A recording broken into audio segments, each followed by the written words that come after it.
Hi, I'm Sheila Sani, and we're coming to you live on SCAI-TV from SCAI 2018 Scientific Sessions in San Diego, California. Hi, I'm Chadi Alraies. Thanks, Sheila, for having me. I'm having a good time at SCAI 2018 and looking forward for our discussion.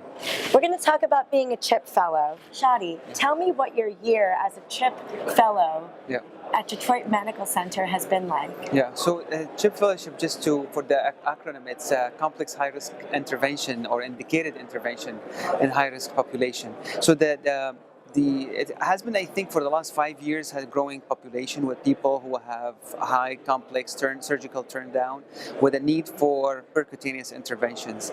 So giving the complexity and the new equipment, new kind of tools you need in the cath lab, there's kind of increased demand on doing extra training for people who are interested in that field.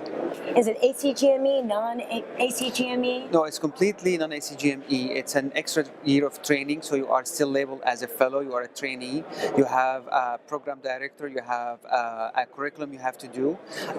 For example, in my department is Dr. Amir Kaki, the director of the CHIP Fellowship, and Dr. Ted Schreiber is the supervising director.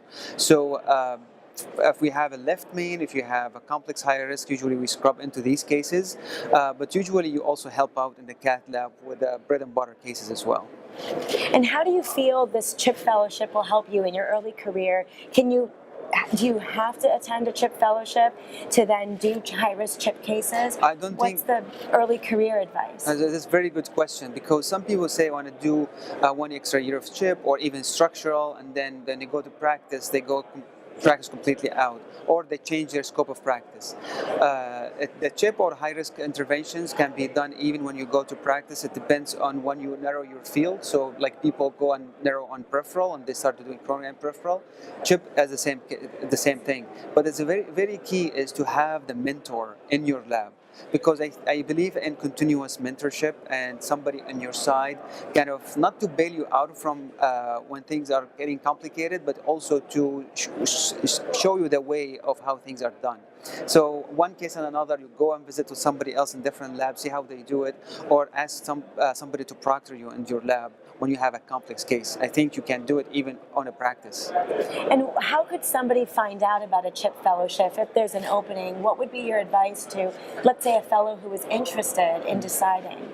That's a very good question. Right now, it's not ACGME accredited, and there is some sites opening their fellowship with no kind of official assignment, not on ACC, it's not on SCAI, but probably that's a good call for SCAI to see kind of to promote this, but also for the program to use SCAI as a vehicle for them to promote their program. But I know, for example, the Detroit Medical Center, the University of Washington, or Washington University, as well as Piedmont and Columbia are the kind of the major programs, but probably there's more, but I'm not aware of.